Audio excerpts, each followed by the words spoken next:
well, we didn't get smashed, so there's that. But regardless, the Pens beat the Habs 3-1 to tie up the series, one apiece. I gotta say, the Pittsburgh Penguins responded very well. I thought for sure we were gonna get destroyed in the second game, but thanks to the legend himself, Mr. Carey Price, that did not happen. We will get into that, don't you worry. But I gotta say, the Pittsburgh Penguins responded so well to their loss in Game 1. They really stifled the Habs. It was really difficult for Montreal to get anything going offensively or to get any type of sustained pressure in the O-zone. Just sound defensive play from the Pens D-core, and their forwards were very creative all night. And then Matt Murray was dialed in and remained dialed in despite the lack of action, and then made the saves the Pens needed him to those 3 times. Yeah, it was a rough one for Montreal, and discipline remains an issue. But I mean, when you are getting outskilled all over the ice for most of the game, kind of hard not to take penalties, especially when you're defending for most of your shifts against the quality of players that the Pittsburgh Penguins have. And yeah, really hard for Montreal's top 6 to get anything going offensively. They've almost essentially just become shutdown lines for the Pens top 6. Which I guess if you're shutting down the Crosby and Malkin lines, I guess you're doing something right. But then at that point, you need some scoring from your depth, and a little bit of some issues with that as well for the Habs. But I have a hard time seeing Gallagher, Tatar, Drouin, Domi staying off the board for this entire series. I really hope that doesn't happen. Hopefully we can see a big response from our best players in Game 3. And you know what? If Price continues to play at this level, we have a real shot to squeak out of this series with the win. Honestly, this series and the games could be absolute blowouts if it wasn't for Carey Price and the penalty killers. Carey, of course, deserves a lot of the credit, but the penalty killers are doing their jobs very well. First, they went 5 for 5 against the Leafs. Then they were 6 for 7 against the Pens in Game 1, and now 5 for 5 against the Pens in Game 2. This is a huge story for the Montreal Canadiens, possibly a series saver for them, the penalty kill, along with Mr. Carey Price. So let's go over the stats of the game right quick. The Pens outshot the Montreal Canadiens 38-27. The Pens did a lot better in the faceoff dot in Game 2 as well, with 54% to the Habs 46. Montreal 0 for 3 on the power play, again continuing to struggle. They're really not doing well in terms of their execution on the power play, and it starts with the breakouts. Cannot get clean entries whatsoever. It just doesn't seem like they're gelled at all. And then once they get in the O-zone, just sloppy passes, perimeter play, really can't get anything going. It speaks to how well the Pens are playing defensively, but that can't be an excuse. The Habs have to figure out a way to execute and score some goals on the power play, because it's just unacceptable at this point with the skill that we have on our team for them to be going offers every night on the power play. It's not right. Habs again outplayed the Pens in terms of physicality with 31 hits to the Pens 20, and then 14 blocks for the Habs to the Pens 11. So 14 blocks for the Habs, not as many as in Game 1 for the Habs, and Price ended up facing a lot of extra rubber last night and did his best to keep us in it, to say the least. Weber led Habs D in ice time, 25 minutes and 33 seconds. I thought he played a fairly good game, a lot of time on the penalty kill, and helped us out huge there. But not quite as dominant as a game from Shea Weber as in Game 1, and a few less minutes. So hopefully he will step up big in Game 3. It'd be great to get him on the board as well offensively. And then Petrie was just behind him with 25 minutes and 21 seconds and had an assist on the night as well. Suzuki led the Habs forwards in ice time with 19 minutes and 30 seconds, and he went 50% in the face-off dot, 10 for 10, so good sign for a young player there, starting to get comfortable in the face-off circle, especially up against the likes of Malkin and Crosby. So that's good to see there from Nick Suzuki. Price, 35 saves on 37 shots for a .946 save percentage last night. It was an absolute treat to watch Carey play last night. He is easily my favorite player to watch throughout the entire Habs roster. Just how calm and collected he is in the net, how smooth and positionally sound he is in there. And I love that Cassie Campbell-Pascal brought that up in the intermission about how he makes saves look easy. He doesn't have to make the desperation saves because he's always square to the puck. His body's upright, and he can make the second, third, and fourth save if he needs to. And he did that on multiple occasions last night. Not only that, he's still very confident with the puck, doing a great job breaking up the Pens dump-ins and making clean first passes to his defensemen to start breakouts. And when he makes saves, he'll save the puck with his pad, and it's purposeful deflections with his blocker to the corner or to the half wall to his teammates in the direction of his teammates, so they can then easily gather the puck and start to move it up the ice. He does that purposefully very often, and often goes overlooked. Just such an invaluable player to the Montreal Canadiens. And the performance last night, I couldn't help but just be on my feet watching him make these saves against the superstars of the Pittsburgh Penguins.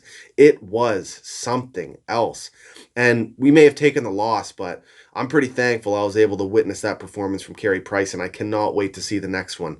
Like I said, if he's going to continue this level of play, tell me he's not the best goaltender in the world. Seriously, like, come on. If he's going to continue this level of play, the Habs, regardless of their stifled offense, still are going to have a chance to win this series and squeak out a win. But yeah, it's something else watching him play in the crease, and he is seriously dialed in. Teams are going to want him out of the playoffs as soon as possible. So let's go over the goals and the game in general. First period, Price kept us in early again, but eventually we get a partial breakaway goal from Crosby. What a sneaky play there. Crosby going 5-hole on Carey Price. Very smart play by Crosby. That one was assisted by Gensel and Connor Sheary. What a great pickup for the Pens, bringing back Connor Sheary from Buffalo. He really couldn't get his game going in Buffalo, but as soon as he got back with the Pittsburgh Penguins, right away he started getting back up on the board offensively, and he clearly has great chemistry with Crosby and with Jake Gensel. So that was a very smart pickup by Jim Rutherford, bringing back Connor Sheary to the Pittsburgh Penguins. Dano, after that goal, we ended up on the penalty kill, and he was on the ice for the entire penalty kill. The guy's defensive ability is just insane, off the charts, what he can do. It's because of his skating and his conditioning. He can cover so much ice in such little time, and he reads plays so well and gets his stick in there, breaks plays up, and then he makes a smart play once he gets that takeaway. Such a strong game defensively again from Phillip Danault, and he didn't take any penalties tonight, so that was really good to see, because you need to have him on the ice against the firepower that the Pens have. Then the Habs taking bench minors, 2 bench minors in the first period. We talk about having to be disciplined, and the players were doing their job, but the bench management really struggled in that first period. The last thing we need to be doing is taking penalties off the bench to give power plays to the Pens. It's just irresponsible, and the coaches have to get a handle on that. We are up against it as it is, but to be taking bench minors and 2 in the span of like less than 10 minutes, that is absolutely brutal. Cannot continue. And in the first, love seeing Galley tussle it up with Sidney Crosby. Got to get him off his game, and Galley got right in there and got physical with him. You love to see it. Domi as well all night, sneaking in those little jabs on Crosby any chance he gets. You'll absolutely love to see that. So really want to see that continue for the Montreal Canadiens. Do anything you possibly can to get a guy like Crosby off his game. We start the second with a beautiful tip save by Matt Murray on Yoel Armia, pass from Jonathan Drouin from the boards. Really smart positional save. Glove was in the right place. Solid save from Matt Murray there. And then Kotkaniemi with a very heavy shift on Evgeny Malkin. Kotkaniemi looking strong out there physically. We like to talk about how awkward he is as a skater, but whatever he's doing, it's working for him. He still gets around in a fairly good pace, and his physical game, he's battling in the corners, and he has no qualms going up against a guy like Evgeny Malkin, and he put him down on the ice there too. So very impressive shift from Kotkaniemi early in the second period. And Habs ended up with a power play, really struggling with the tape-to-tape passes. Like, gotta get something going here. I don't know if it's they're clenching the sticks too hard, or lack of confidence, or lack of chemistry. Just still early in the return to play, so they can't quite get things executed as well as they'd like to, but just missing these tape-to-tape passes by a good foot or two is just, it's not okay. They got to get that figured out too. When we get power plays, they got to seize the opportunity. Then Habs on the penalty kill. Price with some nasty saves on Evgeny Malkin, and then a really nice save on a partial breakaway from Brian Rust. And then right after that, we end up giving them a 5-on-3. Last thing we needed to do, being down 1-0 in the game, but we managed to kill it. The penalty killers did a fantastic job. Danault, Lehkonen, Armia, Byron, Suzuki, Weber, Petrie, just sound defensive play, and Price cleaning up the garbage in net. Like, unbelievable performance. I can't say enough about that. Letang and Gensel with the chances in tight, banging away. Price had like 3 or 4 saves on that sequence and still managed to find the puck and cover it up for the much needed breather the penalty killers needed. Then we go into the third period, and Murray with another save early in a period, this time on Tatar from Kulak, and Kulak as well. Very strong game from Kulak, getting involved offensively, trying to move the puck into the offensive zone, skating it in and pinching in, and he looked really good doing it as well. That second pair is very mobile. Kulak and Petrie, they read off each other very, very well. They're both mobile defensemen, and I'm really liking the play of Kulak so far in this return to play in this qualifying round. And he missed most of training camp with an undisclosed illness. I think we all know what that was. Fairly certain he might have been one of the confirmed from the Habs, just a rumor, but just saying. And he's still playing this well, so it's really good to see. And Jeff Petrie's strong play, he's great in his own right, but that can be also contributed to having a strong defense partner. And they've worked really well the last couple of years for the Habs, and I'm really glad to have Kulak coming back next year with 1 year left on his deal. Mete had a good rush midway through the third, which led to a really strong scoring chance for the Montreal Canadiens. I love seeing the D pinch in. They with the top pair, it doesn't seem to happen too much, but Mete and Ouellette, a lot of people have things to say about them, but I'm not seeing Ouellette make too many mistakes, and I'm liking some of the offensive game from Victor Mete and the crisp tape-to-tape passes that he's making. I don't think it'd be too crazy of an idea to give Victor Mete a chance on the power play. Maybe even Brett Kulak, because they're outside of Petrie, they are the only other 2 defensemen that can really skate through the neutral zone and get into the offensive zone clean. So our power play, especially the breakouts, aren't working. I think it would be smart to give either Mete or Kulak a try, because something's got to give there on the power play. And if these guys can move the puck through the neutral zone 5-on-5, I'd love to see what they could do with the man advantage. Now, late in the third, we are down a goal, and we end up getting possession in the offensive zone, a cover from Matt Murray. We got an offensive zone draw. We're down a goal, and Claude Julien sends out Max Domi, Jordan Weal, and Dale Weiss.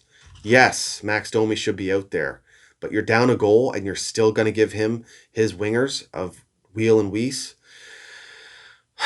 And I got to be honest, Jordan Weal and Dale Weiss haven't been terrible, but they have been fourth liners. And, Domi needs to be playing with more than just a couple fourth liners if we want him to get on the board offensively. He led our team in scoring just a little over a year ago, and he's stuck playing center with huge defensive responsibility on that fourth line, and then no wingers to help him out offensively. And when you're down a goal like that, come on, you can't load up a line for that draw.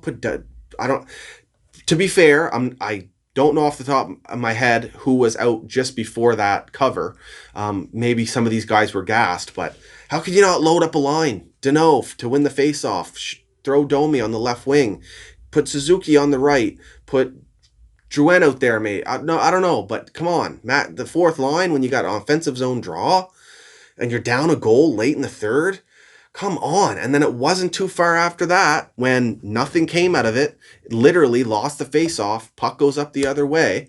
Zucker ends up scoring from Connor Sheary and Brian Dumoulin. Then it's 2-0 late, and we're pretty much out of the game at that point.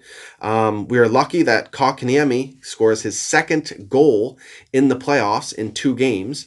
He's driving the net lately. I love it. He'll make a nice slick play, responsible in the O-zone, and then he drives the scoring area. And both times he's done that, it's resulted in goals. And he's doing it. He's doing it more than just on the plays where he scores, but it's working for him. He's known as a playmaking center, but now he's got 2 goals and no assists. You'd love to see it. That one was assisted by Arturi Lehkonen. Nice play on the offensive zone from him, gathering the puck, circling it up towards the blue line, and then back down the left wing, and eventually shooting it and getting it towards the net for Jesperi Kotkaniemi. Also assisted by Jeff Petrie, the second assist on there. He had kept the puck in and got it to Lehkonen in the first place. So strong play at the blue line from Jeff Petrie, who continues to have a very strong series for the Montreal Canadiens. Then we end up pulling the goalie with a little less than 2 minutes left, and cannot get anything going. Again, with the man advantage, you got the extra skater out there, and just nothing is happening at all. No creativity, and of course, you got to give it to the Pens in terms of their defensive play and ability to shut it down, but we really got to figure out how to break through and get something going offensively. And it's going to start with some line juggling, and you really hope that something happens here to get these guys going. Eventually, Jake Gensel gets the empty net goal, assisted from Brian Rust. It was 3-1 at that point. Game is over. Now, some more things to go through. Just want to point out Crosby led the Pens in ice time, obviously, 19 minutes and 1 second. He had the goal. Connor Sheary, I talked about him. Great pickup for the Pens at the deadline. 2 assists for him. Letang led the Pens in ice time for defenseman, 25 minutes. Marino was a close second. The rookie with 22 minutes and 4 seconds. Matt Murray, 26 out of 27 saves made on shots, and he had a .963 save percentage, so strong performance from Matt Murray. Next game is Wednesday at 9 p.m. Nova Scotia time, 8 p.m. in the Eastern Zone. And the Habs will be assigned as the home team. So Claude Julien will have last change. It'll be really interesting to see if he can get anything going out of his team offensively, where he'll be able to control the line matchups a little better in Game 3. Few more things before I call this one. I'm loving the play of Yoel Armia. Strong, very strong on the forecheck. Boxing guys out, getting in on the boards for those puck battles and winning them often. Just very smart plays. And he can dangle in a phone booth when he needs to create time and space.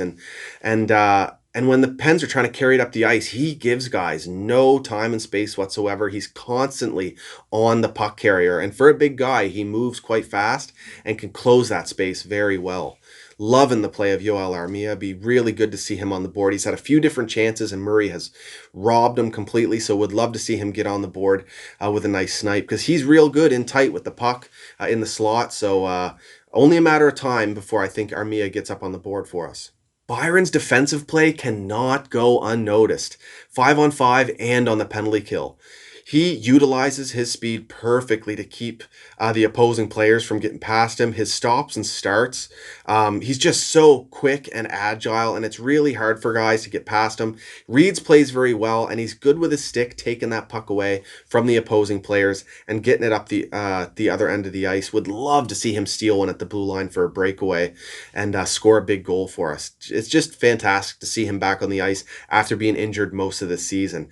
He's such a strong and key piece for the Montreal Canadiens, especially in terms of the defensive structure that Claude Julien likes to play. When we have him in the lineup, we typically play some very sound defensive hockey.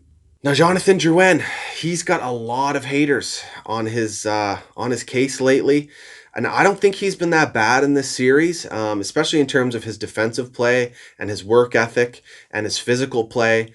Like I was saying, he's part of the Habs top 6, which essentially has become shutdown lines for Malkin and Crosby. It has been really, really difficult for Jonathan Drouin to get his offensive game going whatsoever. But you really got to hope that before this series is over, he gets up on the board, because it could be a huge key factor in the Habs winning this series if Drouin can get his game going offensively and break through the wall that is the Pens top 6. Well, that's about it, guys. I hope you were able to enjoy that game last night, especially Carey Price's performance. It was magical, and it's a real shame he kept us in that so late in the game with a 1 goal deficit, and we couldn't squeak out even a tie game at some point, just to kind of support him back there. But it is what it is. Hopefully, he can maintain that level of play, keep us in this series, and we can finally get our offensive game going, especially guys from our top 6. Cheers. Let me know what you thought about this video down in the comments. Let me know if you have any questions, and you can follow me on Twitter, Instagram, and Facebook at Scotian Canadian. Hit that subscribe button if you like this channel, and I cannot wait to talk to you guys after Game 3. It's been stressful, but I love it. Really missed it, and looking forward to the next one. Cheers, guys. Go Habs, go, baby!